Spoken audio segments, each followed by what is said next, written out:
Recording. Okay, so as you can see there, tonight's webinar is all about goals and attitude. This is our circle of success, the 8 webinars that I go through about every 8 weeks, maybe 9 if I have to miss one for any reason. And you can see there we're currently at number 7. So the first 3 are to do with your retail, your catalogue side, getting started and building up a customer base. Then 4 and 5 are about team building, and 6, 7 and 8 is really all about yourself, working on yourself. And what does Jim Rohn say? Work harder on yourself than you do on your job, and then you'll be successful. So that's what this is helping you to do. So what we're going to cover tonight should be half an hour or so, slightly less perhaps. Firstly, just checking whether or not we agree that your attitude is important to your success in this business, and what things will affect your attitude. And then a bit about goals, why goals are important, and why you should spend a bit of time on your goal setting. Some people kind of almost set their goals by accident without thinking about it, but I think it actually helps to think about your goals and plan how you're going to get there. And again, I'll explain a bit more as we go along there. So, first one there, is your attitude important? Well, every distributor has exactly the same opportunity when they join Kleeneze. We all start off with the same catalogues. Those catalogues all have the same products. We all have the same overheads in running our business, and we all get paid the same payment plan for placing orders and so on. But why are some people successful and others aren't? And the key difference, the key thing that makes people stand out is their attitude. So, quick question, how do you feel when you get up in the morning? Some people get up and they feel like this: I'm going to get those catalogues out whatever it takes. If it's raining, I'll put my coat on. If it's windy, I'll wrap up warm. Other people think, oh, I'm not sure, it's a bit wet out there, perhaps I'll try tomorrow. It's supposed to be sunny tomorrow, so I'll wait and see how I feel then. A key sentence here to remember, I think this is something that I learned a long time ago, and it really helps you to remember things like this when you're feeling a little bit down maybe. And that is, successful people do what they know they should do even when they don't feel like doing it. If you only do something when you're feeling up for it, then you're probably going to miss out half the time. So, having a good attitude makes the difference between whether or not you bother to put your catalogues out in the morning, and maybe whether you're sort of feeling happy and smiley to your customers when you're delivering orders to them. And so if you haven't been doing that, then that means you're probably not going to have this really good rapport with your customers.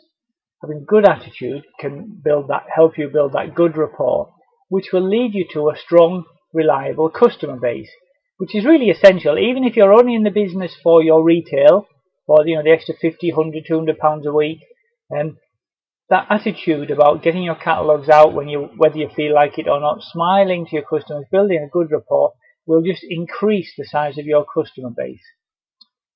What else might it make the difference between? Well, maybe when you get up in the morning and you're planning to do some flyers, putting out some leaflets, maybe you will or maybe you won't, depending on how you're feeling. Maybe then, if you haven't got a very good attitude, you're feeling a bit down, you decide, oh, I can't be bothered to call those people who've replied. I'll just send them an information pack. If they want to join, they'll let me know.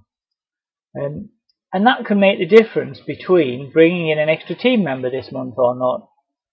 And over a period of time, using the slight edge again, every month that you have a bad attitude and you miss out on a team member because you couldn't be bothered to call them back, means that you miss out on this strong team which is providing you with this residual income. And so if you look at all of those things together, that good attitude when you're building your customer base, the good attitude when you're building your team, that can make the difference between whether you're earning £50 a week or £500 a week, maybe between 500 a month or 5,000 a month. So I hope you'll agree that your attitude makes a big difference to your success in this business. So, how does that help us? What can you do to improve your attitude, or just to make you feel positive about your business? Well, one thing that really helps a lot, I think, are your life philosophies. Now I'm going to talk about that a lot more in the next module, which we'll be doing next week. But these are kind of the principles that you follow in all sorts of your life. And if you've got some strong principles behind you, then that really leads you to a good attitude when you're going through all the trials and tribulations in your life. But success helps improve your attitude. So that sounds kind of almost a bit like one of these like catch-22s or a self-fulfilling prophecy. If you're successful, then you have a good attitude. Or well, if I'll wait till I have some successes, then I'll have a good attitude. But it kind of works both ways. But how can we get some success? What is success? So here's a definition for you. Success is achieving some goals that you've set for yourself. So I'm a big believer in goal setting, and I'm going to go through this in a little bit more detail in a moment. But your goals shouldn't be just those big, long-term, fantastic goals, wanting that Ferrari or the Lamborghini or the large house in Northampton or wherever you're wanting to move. You need some short-term goals that you can achieve as you're building up to the medium-term and the longer-term ones as well. So, in order to achieve some goals, what you need is a strong why, a reason for doing these things. Excuse me, sorry, lubricating my throat there. So, what happens when you do a bit of goal setting? Well, first off, you set a goal, whatever it might be. You create a plan, some activities that you're going to perform to achieve a goal.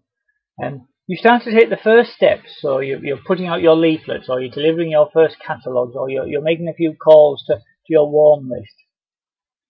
And then every time, what happens is some obstacles appear. So you get a few people that say, oh no, I don't want those stupid catalogues, or people that say, oh no, I'm not interested in joining Kleeneze, or people in your warm list who laugh at you for doing that silly little catalogue business. And when those obstacles appear, it's very easy just to get disheartened and think, start to doubt whether you're doing the right thing. So that's why you need a strong reason behind why you're starting to, and you need to understand what your reason is, why you're doing it. Because this strong why, this strong reason, will motivate you to overcome these small obstacles. Now, when you're thinking about your reasons why you're in this business, I've got a couple of suggestions for you, some things to think about. Make them emotional. And what I mean by that is, if your reason why is you want an extra £50 a week, well, okay, that's fine, that's really good, but it's much better to think not so much of the money, but how you will feel when you've got the money. What will you do with it? So if that's, just because you want to be able to treat the kids to a pizza and a film, once, every couple of weeks at the weekend, and that's what you'd spend the money on, then just, have that in mind. Think about, at the moment, if you're sort of struggling to, take the kids down the park in the rain with a picnic because that's all you can afford, then, just imagine how the kids are going to feel when they get to see their favourite Disney film and they go for a pizza afterwards and they just have such a fantastic day. That emotional feeling behind your reasons are what will make them kind of strong in your own mind. So I've said there, family is a great example for a good sort of strong emotional reason why you might want to do something. I've got a little example for you. If I said to you, if I put a plank of wood on the ground and said, okay, I've got 20 quid for you, all I need you to do is walk from the far end of the plank over here without falling off. Would you do that? I would imagine so. It's not too difficult, is it? Kind of a reasonable sized plank, you can probably walk along there.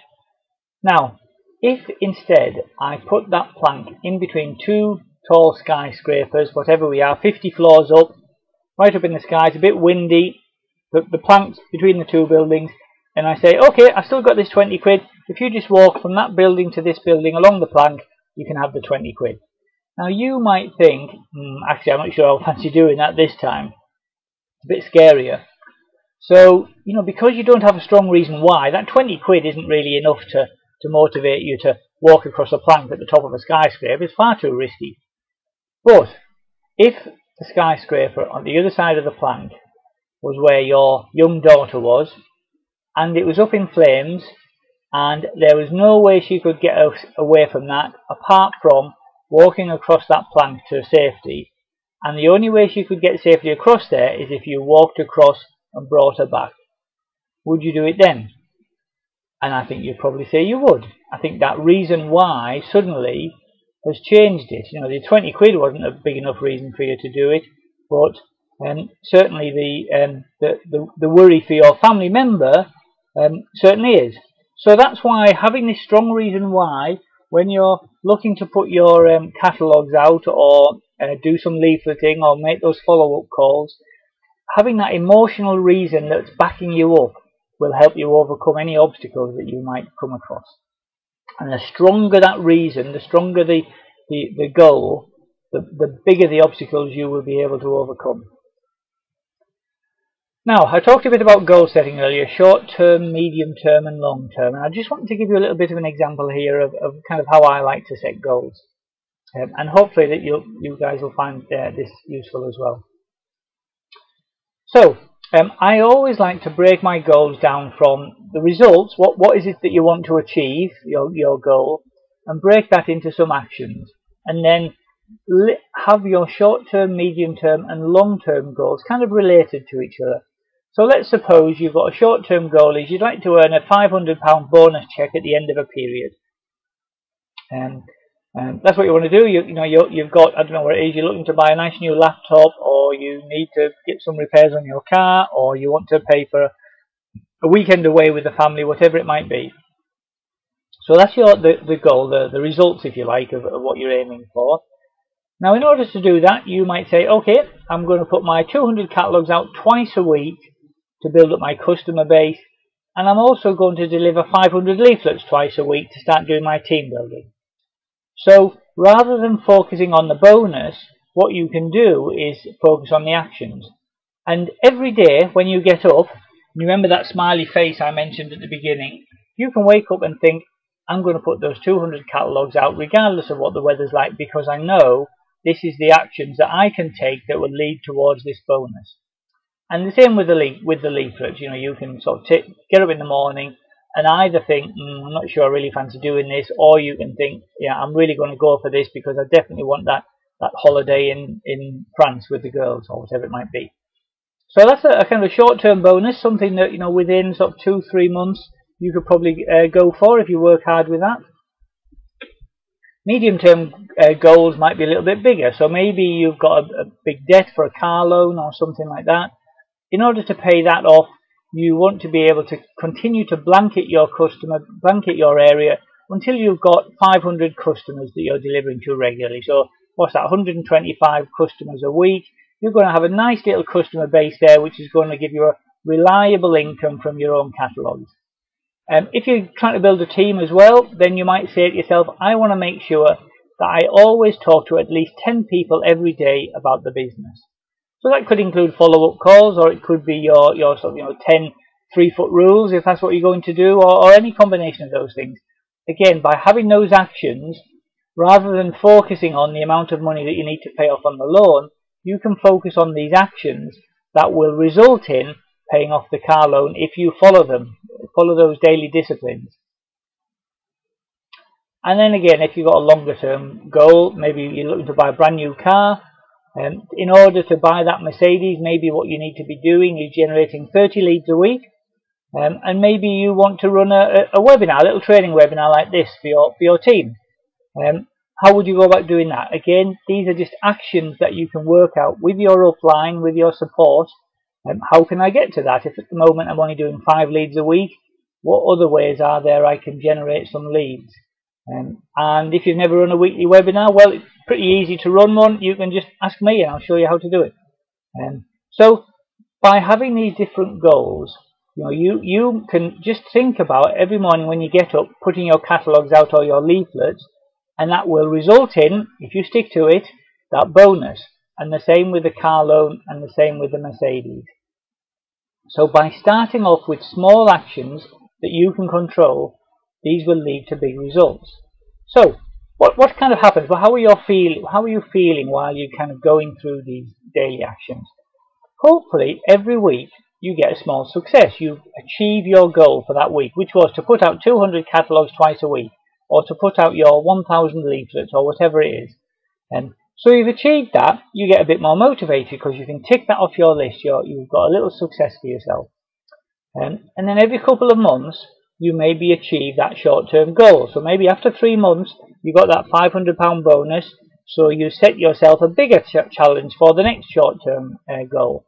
Because you've achieved a bigger success, you've got a bit more motivated again. And every year or so you achieve a long-term goal. So maybe your long-term goal might be to get to gold exec, or get to gold distributor or bronze exec or something like that. And so again, if you're kind of working really hard, by doing these smaller goals that you're achieving, you're building towards the big goals. Building that, getting that £500 bonus leads you to kind of having a bit more money to invest in team building. Building that team will get you to gold, and maybe that was your long-term goal. And you're seriously motivated by now because you've seen all these little successes that gradually lead you to more and more challenging goals. And by having all of these regular little successes, medium-sized successes, big successes, you're constantly improving that attitude.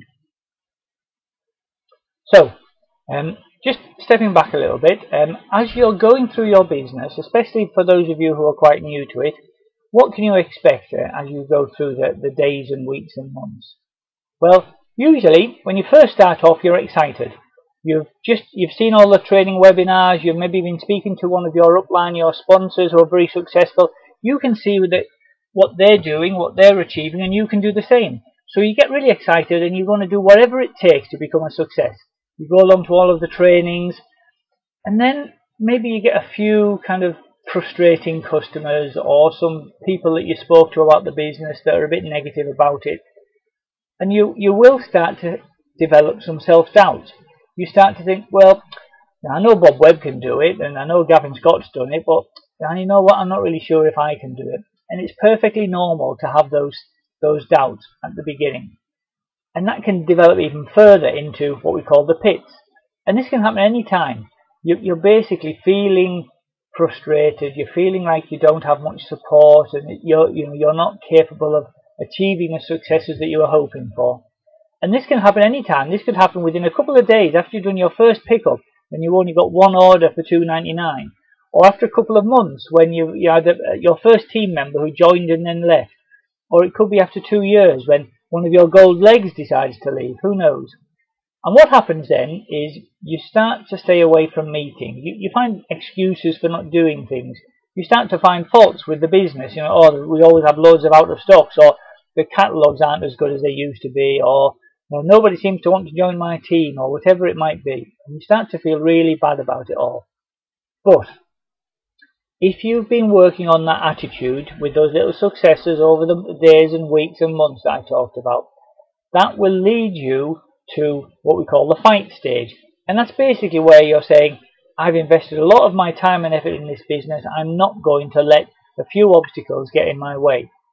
And what you then start to do is you've got a never give up attitude, and you start to understand, because other people have all been through this. That's the important thing. You're not the only person who's ever come to this point. A lot of people have been through it and come out the other side stronger. So you know that success is just around the corner. And then you start to focus on your goals instead of the obstacles. You start to focus on getting those 200 catalogues out twice a week. Doesn't matter what responses you get back, what customers you get. You know that by putting those catalogues out regularly, you will achieve your goals. Maybe it will be a bit quicker, maybe a bit slower, but as long as you don't quit, you will get there. And you go back to attending the events and communicating and communicating with your upline and so on. So that's a really important stage to go through. And having built up that good attitude before you get to this point, it really helps you to battle through it. So, I kind of covered what I was going to talk about. So a couple of quick questions just to make sure everybody was awake. Has anyone got in their mind what short-term goals they're hoping to get, either just in their first 3 months of the business if you're quite new, or has anyone got any goals for their own business, wherever you are in the business, for the next couple of months? Has anyone got any targets maybe after after hearing the recent announcements yesterday from head office? Anybody want to share any of that with us?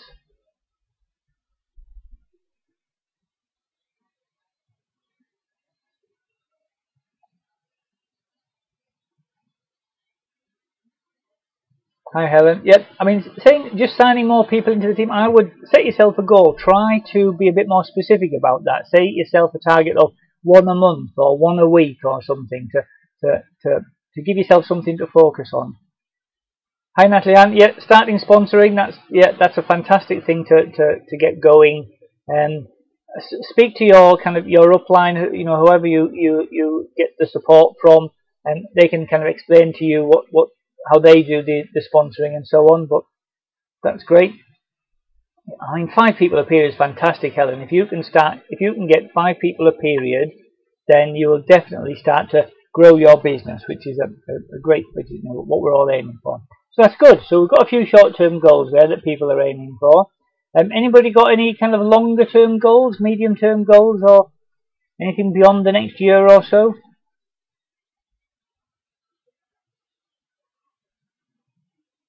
Well, Helen said she's looking for a big house.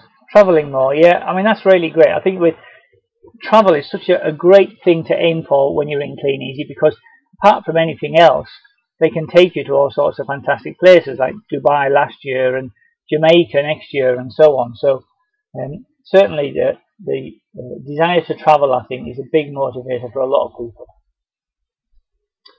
Okay, so I'm going to just wrap up now. So hopefully that kind of gave you an idea of, I mean, I feel really strongly that spending time on your goals, working out what your long-term goals are, what your actions are that you need to do daily and weekly to achieve those long-term goals is fantastic. And having a great attitude, which will come from lots of little successes by setting yourself little targets, will help you overcome any obstacles that you find in your way to achieving those goals. So I hope that all makes sense. Next week we're covering personal development, so that's a kind of extension on these things. Goal setting and having a positive attitude are parts of personal development, and I'm going to expand on that a little bit more next time. Okay, so finally, just for those of you who have been on these webinars before will know this, but if there's anything tonight that you didn't quite catch and you wanted to go over again, or all of those 8 webinars that I've recorded are all on YouTube. So if you want to go back and catch any that you were particularly interested in that you missed out, then just go onto YouTube, do a quick search on Chris Smith Kleeneze, and you'll find them all there. Right, I'm just going to turn off the recording, guys.